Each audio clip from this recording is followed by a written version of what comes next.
Collector या मालिकेच्या आजच्या भागात आपल्याला पाहायला मिळेल की आप्पे अर्जुनमधले भांडण मिटत असते. अर्जुनला कळालेले असते की अमोल हा आपला खरा मुलगा आहे. इतके दिवस जो सिम्बाला आपला मुलगा असल्यासारखे वाटत होते तोच आपला खरा मुलगा आहे. हे ऐकल्यावर अर्जुनला खूप खुशी होते आणि आप्पेला विचारतो, आप्पे तू मला का ग नाही सांगितलंस हाच आपला मुलगा आहे. त्यावर आप्पे म्हणते की अरे अर्जुन, मी आले होते तुझ्याकडे तुला तुझ्या मुलाला भेटवायला, पण रुपालीताईंनी मला घरात सुद्धा घेतले नाही. माझी खूप इच्छा होती तुला आणि अमोलला एकत्र भेटवण्याची, पण रुपालीताईंनी मी आणलेली फेरणी सुद्धा फेकून दिली आणि सांगितलं की ह्या घरात इथून पुढे यायचं नाही. मी ज्या दिवशी पुण्यात आले त्याच दिवशी तुला सगळं सत्य सांगायला आलेले, पण मला तिथून हकलवून देण्यात आले आणि तेव्हाच बाबा आजारी पडले. तेव्हा रुपालीताईंनी सगळा दोष माझ्यावर टाकला की तू इतक्या दिवस नव्हते तर मामांजींची तब्येत व्यवस्थित होती आणि तू आलीस काय तुझा पाय गुण असलाय की ते खूप आजारी पडले. त्यावर मला असं वाटलं की माझ्यामुळे बाबांची तब्येत खराब होती का, त्यांनी माझं टेन्शन घेतलं का. त्यानंतर रुपालीताई बोलल्या की इथून पुढे अर्जुन भाऊजींना सुद्धा तुझं तोंड बघायचं नाही, म्हणून मी परत माघारी आले आणि परत मी तुला सत्य सांगणार होते, पण तुझा आणि आर्याचा साखरपुडा ठरलेला हे तुला कोणी सांगितलं नसेल की मी तिथे येऊन गेली आहे. त्यावर अर्जुन बोलतो की हो आप्पे, मला नाही कोणी सांगितलं, पण तू एकदा तरी येऊन मला बोलायचं. त्यावर आप्पे बोलते की तू मला बोलून कुठं दिलंस. तेव्हा अर्जुन बोलतो की मग तू मला का नाही सांगितलंस. त्यावर आप्पे बोलते की अरे तू वचन दिलतंस मला. त्यावर अर्जुन म्हणतो की आप्पे बास कर ग, सारखं सारखं वचन वचन वचन वचन नको मला सारखं आठवून देऊस. त्यावर आप्पे बोलते की अर्जुन तूच तर म्हणाला होतास. त्यावर अर्जुन बोलतो की मग तू मला सांगायचं एकदा तरी प्रयत्न करायचास. त्यावर आप्पे बोलते की मी चिंचुकेंना सुद्धा म्हणाले होते, चिंचुके भाऊजी आपला अर्जुनचा तेवढा साखरपुडा थांबवला असता तर. चिंचुके बोलले की मॅडम तुम्ही 7 वर्ष आधी सोडून गेलाच नसता तर आत्ताही तुमच्यावर वेळ आलीच नसते. त्यावर अर्जुन बोलतो की माझ्या चिंचुकेला सुद्धा माहीत होतं की तू माघारी आलीस आणि अमोल हा तुझा मुलगा माझा मुलगा आहे. तर आप्पे बोलते की हो त्यांना सगळं माहीत होतं, पण इतके गैरसमज वाढलेले की कोणीसुद्धा खरं जाणून घ्यायचा प्रयत्नसुद्धा केला नाही. त्यावर अर्जुन बोलतो की आप्पे मला माफ कर, माझं खरंच चुकलं. त्यावर आप्पे बोलतो की आता तुझं नाही काय चुकलं. त्यावर अर्जुन बोलतो की हां म्हणजे तुला आत्ताही असंच वाटतंय की माझीच चूक होती. त्यावर मी म्हणते की अर्जुन मी असं कधी म्हणलं की तुझी चूक होती, कशाला आपण नको त्या कारणावरून वाद घालतोय. त्यावर अर्जुन म्हणतो की वाद नाही घालायचा तर आप्पे काय करायचं, तू मला नाही सांगितलं ही तुझी चूक आहे. त्यानंतर आप्पे आणि अर्जुनचं भांडण चालू होतं की तुमच्यामुळे सगळं झालं. इथे हे लोक विसरून जातात की अमोल किडनॅप झाला आणि त्यांना सोडवायचा प्रयत्न केला पाहिजे. मग चिंचुकेला सुद्धा चिंचुकेनंतर आल्यानंतर चिंचुकेला अर्जुन सगळं खरं सांगतो की चिंचुके तुला माहीत होतं, तू मला का नाही सांगितलं. त्यावर चिंचुके बोलतो की साहेब मी तुमची अवस्था 7 वर्ष बघितली आहे, तुम्ही कसं विसरून गेला की सगळं विसरून जाईन. त्यावर अर्जुन बोलतो की अरे चिंचुके हे सगळं आपल्याला सांगितलेलं खूप मोठा गैरसमज झाला आहे. आप्पे आल्याला पहिल्यांदा अमोलला घेऊन माझ्याकडे आलती आणि आलीच नव्हती तर तेव्हा ती फेरणी घेऊन आलेली आणि रुपालीताईंनी तिला घराबाहेर हाकलून दिलं. हे सगळं कोणालाच माहीत नाही आणि माझ्यापासून सगळं लपवण्यात आलं आहे. तेव्हा चिंचुके बोलतो की काय बोलता साहेब, मला नव्हतं हे माहीत की अपर्णा मॅडम आपल्याला भेटायला आलेल्या. त्यावर अर्जुन बोलतो की जे झालं ते चुकीचं झालं.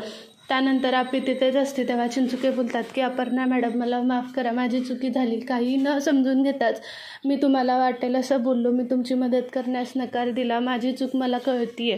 त्यावर आप्पे बोलते की अहो भाऊजी राहून द्या, तुम्हाला तरी कुठं खरं माहीत होतं. त्यानंतर अर्जुन बोलतो की जर तुम्हाला आधी सांगितलं असतं सिम्बा हा अमोल माझाच मुलगा आहे तर मी त्याच्या काळजीसाठी अजून पोलिसांना प्रोटेक्शन द्यायला लावलं असतं. त्यावर आप्पे बोलते की तुला काय वाटतं मला माझ्या मुलाची काळजी नाही आहे का, मी माझ्या मुलाची काळजी घेत नाही आहे का. त्यावर अर्जुन बोलतो की अगं आप्पे मी असं कुठं म्हणलो की तू काळजी घेत नाहीस. त्यावर आप्पे बोलतो मग तुला काय म्हणायचं होतं, तुला तसंच म्हणायचं होतं. त्यानंतर अर्जुन म्हणतो की अगं आप्पे त्याचा दोषही तू माझ्यावरच देतेस का, हे सुद्धा माझंच चुकलं का. त्यावर आप्पे बोलते की हो तुझंच चुकलं, तूच जर त्या सातवच्या अट्ट्यावर मॉन्टीला पकडलं असतं तर आज ही वेळ आपल्यावर आलीच नसते. त्यावर अर्जुन बोलतो की काय आप्पे तुला असं वाटतं की मी मॉन्टीला पकडलं नाही. त्यावर आप्पे बोलते की हो मला असंच वाटतं. त्यानंतर अर्जुन बोलतो की माझी चूक झाली की तू बदललीस असं मला वाटायला लागलं होतं. ते भांडत असताना परत चिंचुके बोलतो की अहो सर, अहो मॅडम, तुम्ही शांत बसता का? इथं आपलं पोरगं किडनॅप झालं आणि तुम्ही दोघं काय भांडत करत बसलाय? भांडण करायला तर आयुष्य पडले. त्यावर आप्पे अर्जुन एकमेकांकडे बघतात आणि चूप होतात आणि बोलतात की चला आता आपल्याला अमोलला शोधलं पाहिजे. मग हे दोघं जाऊन दीप्याला भेटतात आणि दीप्याला विचारतात की दीप्या कुठं गेला तो गाडीवाला? तेव्हा तो म्हणतो की दीप्या बोलतो की तो त्या दिशेने गेला, पण मला इतक्या गडबडीत मला गाडीचा नंबर प्लेटसुद्धा दिसला नाही. त्यावर आप्पे कपाळावर हात मारून घेतो आणि म्हणतो दीप्या एवढं तरी लक्षात ठेवायचंच ना, कुणालाही किडनॅप केल्यानंतर सगळ्यात आधी गाडीचा नंबर नोट डाऊन करायचा. एवढी साधी गोष्ट तुला येत नाही का दीपा? त्यावर अर्जुन बोलतो की घ्या, ह्या मॅडमांना अजूनसुद्धा असंच वाटतं की स्वतःलाच सगळं कळतं, दुसऱ्यांना तर काहीच कळत नाही. त्यावर आप्पे बोलते की त्यांनी नोट डाऊन केला असता तर आपल्याला गाडी शोधायला जरा सोपं पडलं असतं, म्हणून मी म्हणते. इकडे रुपालीला कळालेलं असतं की आता आप्पेमधले आणि भाऊजींमधले सगळे वाद मिटलेले आहेत. आता आपला प्लॅन काही यशस्वी होणार नाही, म्हणून ती आर्याला फोन करून सांगते की घे, मी म्हणलं होतं ना आप्पीला अर्जुनला लांब ठेवून मिटले ना त्यांचे गैरसमज. आता तू फक्त वाट बघत राहा, ते कधी एकमेकांसोबत येतात, ते लग्न करतात आणि राहतात, तू फक्त लांबूनच बघत राहा. त्यावर आर्या बोलते की काय मॅडम, हे सगळं कधी? रुपाली बोलते की मी तुला आधीच सांगितलेलं, जर आप्पे अर्जुन एकत्र राहिले तर ते एकमेकांवर एवढं प्रेम करतात की ते वेगळं राहूच शकत नाहीत, म्हणून मी तुला वेगवेगळे प्रयत्न करून त्या दोघांना लांब ठेवण्यास सांगितले, पण तेवढं सुद्धा तुझ्याच्यानं झालं नाही. आता बस त्यांच्या त्या दोघांकडे बघत.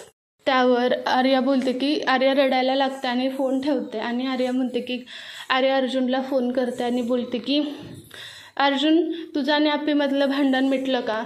त्यावर अर्जुन बोलतो की आर्या, तुला कोणी सांगितलं? त्यावर आर्या बोलते की तुला काय करायचं आहे, कोणी का सांगेन ना, तुम्हाला जेवढं विचारलं आहे तेवढं सांग. त्यावर अर्जुन बोलतो की असं काही नाही आहे, मला फक्त खरं कळालं आहे की अमोल हा माझा मुलगा आहे आणि थोडे गैरसमज होते ते दूर झालेत. त्यावर आर्या बोलते की आता तू माझ्याशी साखरपुडा केल्यास, लग्न करणार नाहीस का? त्यावर अर्जुन काही न बोलता बोलतो की आत्ता ही वेळ नाही आहे बोलण्याची, माझा मुलगा किडनॅप झाला आहे, मला त्याला सोडवणं फार महत्त्वाचं आहे. त्यावर आर्या बोलते की हो, तू तेवढंच कर आणि रागाने फोन कट करते. अर्जुन निघालेला असतो सगळं शोधायला. तो स्टार्टिंगपासून साठवच्या अड्ड्यावर जातो, तिथं कोणी माणसं भेटतात का बघतो, तिथे अमोलला किडनॅप करून ठेवले का बघतो, पण तिथं कोणीही भेटत नाही. त्यावर परत अर्जुन बोलतो की आता आपल्याला फोनचीच वाट बघितली पाहिजे, आपल्याकडे दुसरा पर्याय नाही आहे. बापूंना कदमांना सुद्धा आतापर्यंत सगळ्यांना कळालेलं असतं की अमोल हा किडनॅप झालेला आहे. इकडे रुपालीला अमोलची फार काळजी वाटत असते, म्हणून ती देवापुढे जाऊन देवाची प्रार्थना करत असते की तू काहीही कर, आप्पेसोबत काही कर, अर्जुन भाऊजींसोबत काहीही कर, पण फक्त माझ्या अमोलला तेवढं व्यवस्थित ठेव, त्याला काहीही होऊन देऊ नकोस. लगेच कदमांना सुद्धा कळतं की जो आपल्याला मुलगा 2 वेळा भेटायला आला तो दुसरा तिसरा कोणी नसून आपला नातू आहे. त्यावर कदम म्हणतात की लगा, हा तर सेम आर्जासारखाच आहे की, आर्जाही असाच होता, मला वाटलेलंच की हा पोरगा आर्जासारखाच वाटतोय, हा असू शकतो माझा नातू. त्यानंतर अर्जुन अजून अमोलबद्दल आप्पीला विचारत असतो, तेव्हा आप्पी सांगते की मी त्याला त्याच्या बाबांबद्दल सांगितलंय. त्यावर अर्जुन बोलतो की काय सांगितलंस बाबांबद्दल? त्यावर आप्पे बोलते की मी सांगितलं त्याला, सगळं बाबांबद्दल सांगितलं, शहनशाहबद्दल सगळं सांगून टाकलं. तेव्हा अर्जुन बोलतो की शहनशाहबद्दल काय सांगितलंस? आप्पे बोलते की सगळं सांगितलं, कसं शहनशाह होता, काय करत होता, सगळं फ्लॅशबॅकमध्ये जाऊन सांगते. त्यावर अर्जुन बोलतो की का आप्पे, माझ्याबद्दल फक्त सगळं चांगलं सांगितलंस, वाईट का काही नाही सांगितलं?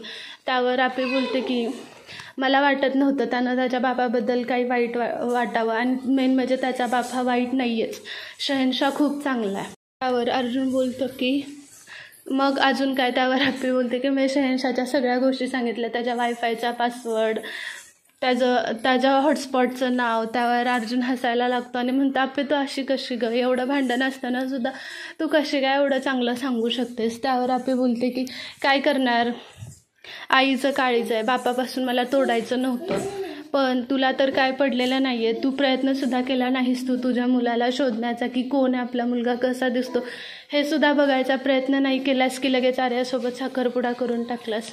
अर्जुन मला खरं सांग, जर तुला माहीत असतं की हा अमोल तुझाच मुलगा आहे तर तू साखरपुडा केला असतास का रे? त्यावर अर्जुन काहीही न बोलता म्हणतो की आप्पे आत्ता हा विषय नाही बोलायचा. म्हणले की मला वाटलेलंच तो असं बोलणार म्हणून, तुझ्यात तेवढी हिंमतच नाही आहे तोंडावर सरळ सांगण्याची. त्यानंतर अर्जुन दुसरीकडे फोन लावून पोलीस स्टेशनमध्ये सगळ्या पोलिसांना खबर देतो की माझा मुलगा किडनॅप झालेला आहे, तरी लवकरात लवकर शोधण्याचा प्रयत्न करा. आपी कलेक्टर ऑफिसमध्ये सगळ्यांना सांगून ठेवते की जर काही तुम्हाला अपडेट सापडली गावली तर मला नक्की इन्फॉर्म करा. आता आपी अर्जुनमध्ये खूप वाद बघायला भेटत आहेत, पण त्यांचे प्रेमसुद्धा तेवढंच आहे. हे या चिंचुके मनातल्या मनात म्हणतो की काहीही झाली तरी आता सर आणि मॅडम दूर झाले नाहीत पाहिजे, म्हणून तो सदा आता दीप्याला आणि अमोलला मदत करताना दिसणार. अपर्णा मॅडम आणि अर्जुन सरांमधलं सगळे भांडण मिटल्याबद्दल खूप खुश असतो की आता सर पहिल्यासारखे वागणार, आता ते खुश राहतील. मी 7 वर्षात त्यांना कधीही खुश राहताना आणि हसताना पाहिलेलं नाही आहे, ते आता इतक्या दिवसांनी हसताना बघितलेलं आहे. इकडे अर्जुन अमोलचा फोटो छातीला धरून रडत बसलेला असतो की बाळा, मी तुला एवढ्या जवळ असून सुद्धा ओळखू शकलो नाही, मी फार वाईट बाबा आहे तुझा. त्यावर आपी बोलते की आता ही रडत बसण्याची वेळ नाही आहे, आता आपल्याला आपल्या मुलाला शोधलं पाहिजे, नंतर आपण बघू काय करायचं ते. आणि इथेच आपी आमची कलेक्टर हा भाग संपतो. तुम्हाला जर आपी आमची कलेक्टर या भागाचे अपडेट्स ऐकायला आवडत असतील आपल्या चॅनलला लाईक करा, शेअर करा, सबस्क्राईब करा. Thank you so much.